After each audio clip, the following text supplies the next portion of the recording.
Good morning students. Last video में आपने पढ़ा था structure of atom. In that I have explain you about charge particle in matter, structure of atom, the structure of atoms model presented by Thomson, J.J. Thomson sir. Then next model you have studied about Rutherford model of an atom, which he presented, in which he has taken a gold foil and explained the scattering of alpha particles. Okay, and we have seen also about the drawbacks of Rutherford model, and today we are going to see the Bohr's law. Okay, Bohr's model of atom. In order to overcome with the objection raised against Rutherford model of the atom, Niels Bohr put forward the following postulates. He has put certain postulates to explain about the drawbacks or the objection raised by the people, okay, or the scientists. Now, according to this postulate, only certain special orbits known as discrete orbit of electron are allowed inside the atom. Now, Rutherford model ने क्या कहा था कि electrons जो है continuously nucleus को क्या कर रहे हैं, सर्कुलेट हो रहे हैं, उसके आसपास घूम रहे हैं.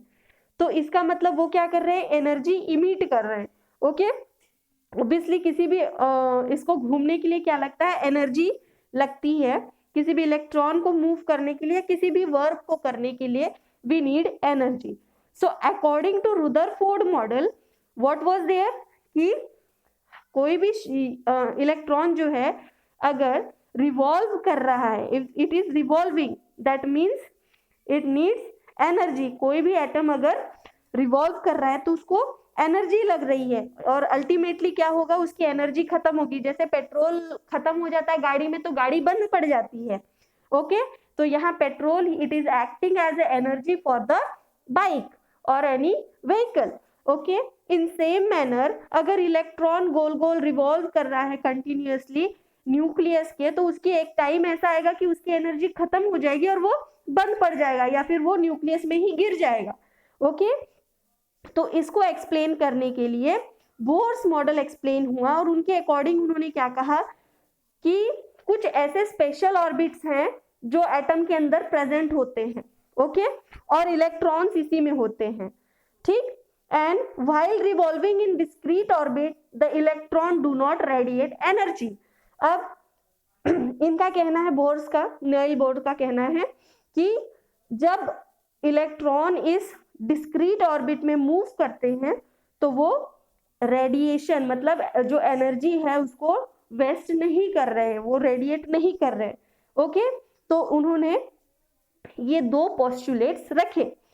Let we first know about Niels Bohr, who he is. Okay, so Niels Bohr, he born in 1885 and died in 1962. He born in Copenhagen on 7th of October. Okay, 7th of October उनका birth हुआ है 1885 में, and he was a professor of physics at Copenhagen University in 1916. Okay, he got a Nobel Prize for his work about structure of atom in 1922. Okay, professor जी को Nobel prize भी मिला है on his work for structure of atom. Okay, and he has written means many books, and the famous books or the three books are as follow: The Theory of Spectra and Atomic Constitution, atomic theory and description of nature.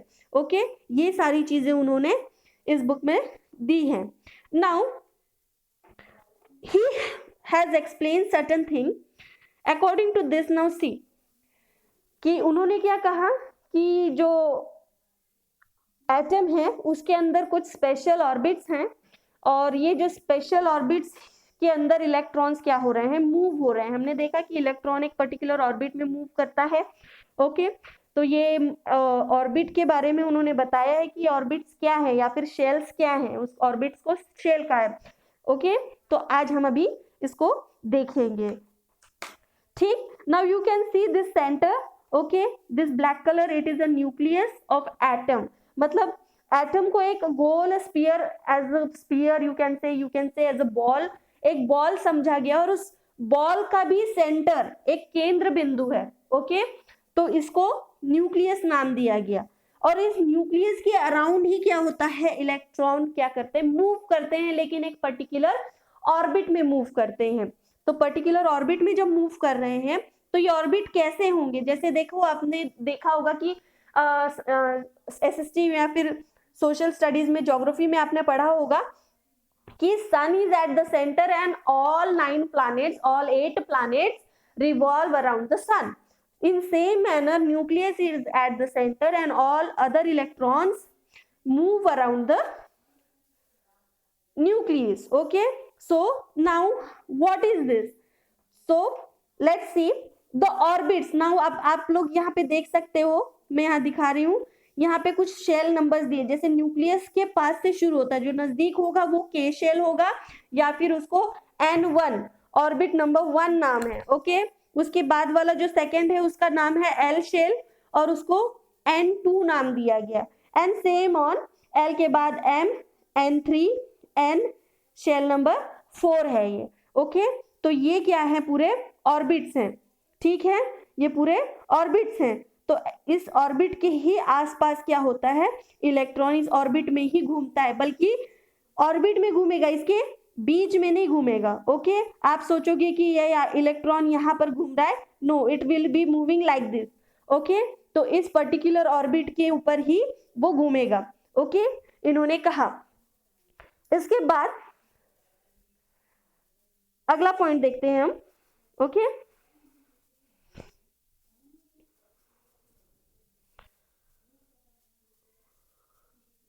The neutron. I hope so आपको ये समझ में आ गया होगा कि shells क्या है, orbits क्या है, और उसको कैसे रिप्रेजेंट किया गया है लेटर्स के थ्रू, ओके, तो ये लेटर्स है KLMN, ओके, ये शेल्स है, और नियरेस्ट टू द न्यूक्लियस उसको 1 2 3 ऐसे नंबर्स दिए गए हैं, ओके, और ये एनर्जी लेवल बताता है, ये क्या बताता है, एनर्जी लेवल, ओके।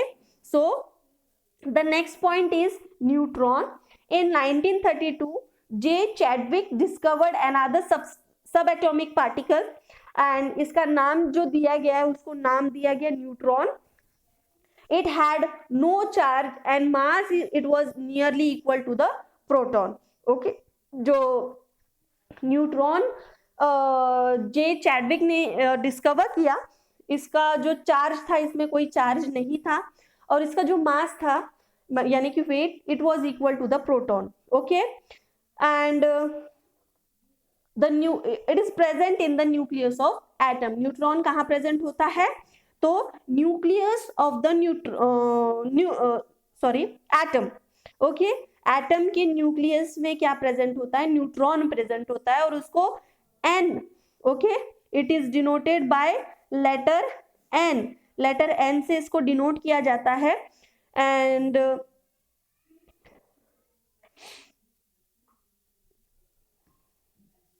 ओके, तो ये पूरा हुआ प्रोटॉन्स के बारे में। And the mass of atom is therefore given by the sum of masses of proton and neutron present in the nucleus। अब देखो हमने लास्ट इसमें क्या पढ़ा था कि जो एटम होता है उसका मास कहाँ होता है, सेंटर पे होता है, ओके, अब सेंटर पे क्या क्या प्रेजेंट है, प्रोटॉन भी प्रेजेंट है और न्यूट्रॉन भी प्रेजेंट है। तो अगर आपको प्रोटॉन और न्यूट्रॉन का मास पता है तो आप इनडायरेक्टली न्यूक्लियस का मास पता कर सकते हो, और न्यूक्लियस का मास पता चल गया तो आपने इनडायरेक्टली एटम का भी आपको मास पता चल जाएगा, okay. So this was the neutron and it was explained by, or it was discovered by J. Chadwick in 1932, okay. Now the next point is how the electrons are distributed in different shells। different shells में ये neutrons कैसे distributed है, okay। Now see here, as I have told you in just 2 minutes before, that the orbits or the shells are nothing but the energy level. Okay, तो ये energy level को जो distribution of shells है या फिर orbit है और उनके जो ये इलेक्ट्रॉन्स कैसे डिस्ट्रीब्यूट हुए हैं, ये जो सजेशन किया है बोर्स एंड बरी ने, इन्होंने इसको एक्सप्लेन किया है अच्छे से और उन्होंने कुछ उसके रूल्स लिखे हैं। तो ये रूल्स में देखो, सबसे फर्स्ट है कि the maximum number of electron present in a shell is given by, okay, maximum number एक शेल में कितने इलेक्ट्रॉन्स हो सकते हैं, तो वो उन्होंने बताया है कि एक शेल में कितने इलेक्ट्रॉन्स घूम सकते हैं और इसका एक फॉर्मूला उन्होंने प्रेजेंट किया है। तो इस formula, this formula is 2n square. Okay, ये फॉर्मूला क्या है, 2n स्क्वायर है। तो इस 2n स्क्वायर के फॉर्मूला से आप पर्टिकुलर ऑर्बिट में कितने ये हैं इलेक्ट्रॉन्स आप पता कर सकते हो। If n is the orbit number, n यहाँ पे आपने देखो, मैंने आपको जब डायग्राम दिखाया था तो यहाँ पर ये देखो n दिया हुआ है, n1 n2 n3 n4।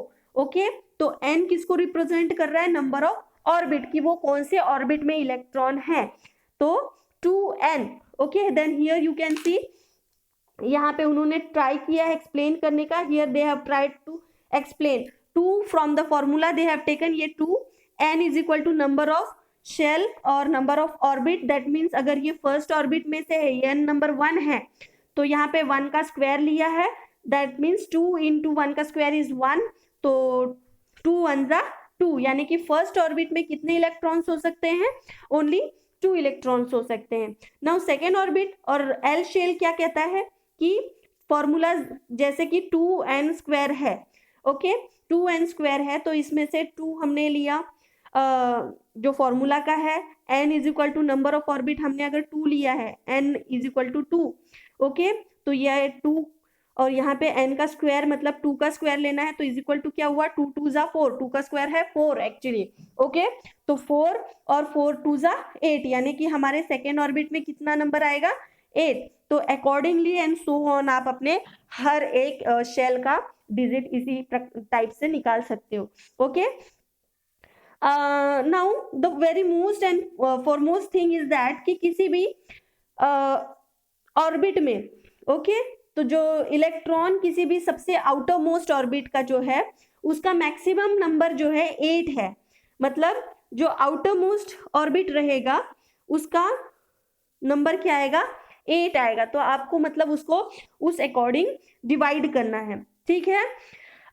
Electrons are not accommodated in the given shell unless the inner shells are filled. अब देखो एक चीज और दिखा देती हूँ कि जैसे सपोज आपके ये शेल्स हैं या फिर ये ऑर्बिट्स हैं, जब तक आपका फर्स्ट ऑर्बिट कंप्लीट नहीं होता है आप सेकेंड में डिवाइड नहीं कर पाओगे।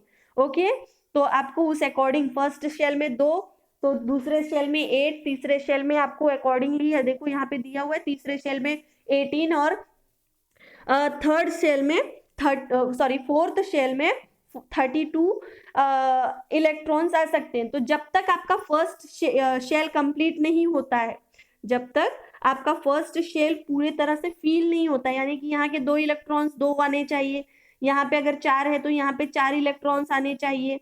ओके, और जैसे कि यहाँ पे अगर 8 है तो यहाँ पे 8 इलेक्ट्रॉन्स आपके आने चाहिए। तो जब तक आपका शेल कंप्लीट नहीं होता, मतलब जो n नंबर्स जिसमें जितने इलेक्ट्रॉन्स आपको प्रेजेंट होने चाहिए, जब तक वो कंप्लीट नहीं होते हैं तब तक आप नेक्स्ट ऑर्बिट में मूव नहीं कर पाओगे। ओके, तो ये बोर ने बताया। अब यहाँ पर उन्होंने फर्स्ट 18 जो हमारे एलिमेंट्स है पीरियोडिक टेबल्स में से उन्होंने लिया और उसको प्रेजेंट किया है। तो ये देखो यहाँ पर आप देख सकते हो H, ओके, H का क्या है इलेक्ट्रॉनिक कॉन्फ़िगरेशन 1 है, तो इसमें एक इलेक्ट्रॉन है और एक ही ऑर्बिट दिख रहा है। ओके, लिथियम का इलेक्ट्रॉनिक या फिर एटॉमिक नंबर जो है 3 है और इसमें आप देख सकते हो 1 2 and this is the 3। Okay, ये 2 है, सेंटर को काउंट नहीं होगा, सेंटर इज अ न्यूक्लियस। 2 आपको वो ब्लैक डॉटेड दिख रहा है बट सेंटर का पॉइंट जो होता है वो न्यूक्लियस रहेगा। उसके बाद में जो सर्कल होगा, ओके, जैसे ये सेंटर न्यूक्लियस हो गया, अब इसके बाद में जो ऐसे सर्कल्स बने होंगे इसको आप ऑर्बिट बोलोगे, इसको आप क्या कहोगे, ऑर्बिट्स का हो गया, और इस ऑर्बिट्स के ऊपर ही इलेक्ट्रॉन सेटल होंगे। ओके, आप उसको अंदर नहीं करोगे, ये जो लाइन है उसी के ऊपर इलेक्ट्रॉन्स घूमते हैं। ओके, तो ये इलेक्ट्रॉन्स ऐसे प्रेजेंट होंगे यहाँ पर। ओके, तो होप सो आपको ये क्लियर हो रहा है। तो अकॉर्डिंगली आप यहाँ पे काउंट कर सकते हो आपके बुक में देखकर कि कैसे डिस्ट्रीब्यूशन ऑफ इलेक्ट्रॉन्स किया गया है। यानी कि अब हम लास्ट इसमें जाएंगे 18th वन में। तो फर्स्ट इसमें 2, सेकेंड इसमें काउंट करेंगे 1 2 3 4 5 6 7 8। ओके, थर्ड में कितना है 1 2 3 4 5 6 7 8 and 9। I think so अर्गॉन sorry 8 ही है, अर्गॉन का आउटर मोस्ट 8 है। तो यहाँ पर उसका वैलेंसी जो है 0 है, मतलब इसमें अर्गॉन का आउटर मोस्ट शेल 8 है, यानी कि ये इसका ऑक्टेट कंप्लीट है, और ऑक्टेट कंप्लीट है मतलब इसकी वैलेंसी 0 है। Okay, so this is all about the electrons. आप ये देखो, ये टेबल चार्ट दिया हुआ है, इस टेबल चार्ट में आप रीड कर सकते हो atomic number, number of proton, number of neutrons, number of electrons and its distribution according to the shells. Okay, तो फर्स्ट शेल में कितना है, सेकेंड शेल में कितना है, शेल और ऑर्बिट एक ही होता है। ओके, तो फर्स्ट ऑर्बिट में कितना है, सेकेंड ऑर्बिट में कितना है, और उसकी वैलेंसी मतलब कि देखो किसी भी ऑर्बिट का ओके उसकी एक कैपेसिटी होती है। जैसे हमने यहाँ पर पढ़ा कि एक आउटर मोस्ट शेल जो होता है, जो भी बाहर का आउटर मोस्ट है, suppose this is the outer most. Okay, ये आउटर मोस्ट शेल होती है, उसकी लास्ट की कैपेसिटी होती है कि वो सिर्फ 8 इलेक्ट्रॉन्स को ही वहां पे बियर कर सकता है। 8 इलेक्ट्रॉन्स आउटर मोस्ट, इसमें 8 इलेक्ट्रॉन कंपलसरी है। अगर उसके आउटर मोस्ट शेल में, जैसे ये आउटर मोस्ट शेल है, ओके, तो इस आउटर मोस्ट शेल में अगर 8 इलेक्ट्रॉन्स है तो उसका ऑक्टेट कंप्लीट है, मतलब ये किसी भी केमिकल रिएक्शन में पार्टिसिपेट नहीं करेंगे, या फिर ये केमिकली बहुत लीस्ट रिएक्टिव होते हैं, ज्यादा ये केमिकल रिएक्शन में केमिकल एक्टिविटीज में पार्ट नहीं लेते। ओके, और इनकी कंबाइनिंग कैपेसिटी अगर कहा जाए तो 0 होती है, क्योंकि इनको कोई जरूरत नहीं है, इनका ऑक्टेट कंप्लीट है। और जिनके ऑक्टेट कंप्लीट नहीं होते हैं, ओके, लेट्स सी, जैसे कि यहाँ पर इस टेबल में आप देख सकते हो कि यहाँ पर उनकी वैलेंसी 1 दिखा रहा है, तो ये वैलेंसी 1 है। तो ऐसे इलेक्ट्रॉन्स, जैसे मैंने लास्ट इसमें बताया था कि जो कुछ ऐसे इलेक्ट्रॉन्स होते हैं जो लेस इन नंबर होते हैं, वो शेयरिंग कर लेते हैं। ओके, या फिर they can share, they can gain, they can lose also electron, मतलब वो शेयर करके अपने आप का कांस्टेंट रखने की कोशिश करेंगे, या फिर वो लूज कर देंगे, मतलब किसी को डोनेट कर देंगे, किसी को दे देंगे, किसी भी एटम को, किसी भी इसको। ओके, या फिर वो क्या करेंगे, एक गेनिंग कर लेंगे, किसी से ले लेंगे, उधार ले लेंगे। ओके, तो इस तरह से हमारा ये पूरा एटम्स का शेयरिंग और गिविंग एंड टेकिंग प्रोसेस चलता रहता है। ओके, तो यहाँ पर आप देख सकते हो, मैं इसको हाईलाइट कर देती हूँ, आप भी अपने बुक में हाईलाइट कर सकते हो कि टू कंप्लीट, देखो आउटर मोस्ट फील करने के लिए, ओके, आउटर मोस्ट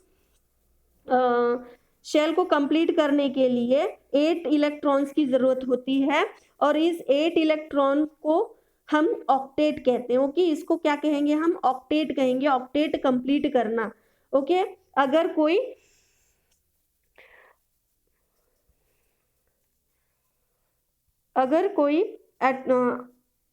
इलेक्ट्रॉन या फिर कोई भी एटम अपने आप का, और कोई शेल अपने आप का ऑक्टेट कंप्लीट करना चाहता है, तो उसमें 8 इलेक्ट्रॉन्स होना कंपलसरी होता है। Okay, so this is that कि हाउ आउटर मोस्ट शेल उसके अकॉर्डिंग रिएक्ट करता है, मतलब उसकी लूजिंग एंड गेनिंग कैपेसिटी पर ये सारी चीज डिपेंड करती है।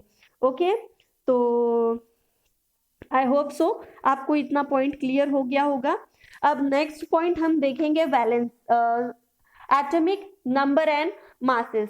आज के लिए इतना ही काफी है, कल हम देखेंगे atomic number and masses. Till that, read this chapter. If you have doubt, text me. Okay, I will be answering you. Have a nice day. Thank you.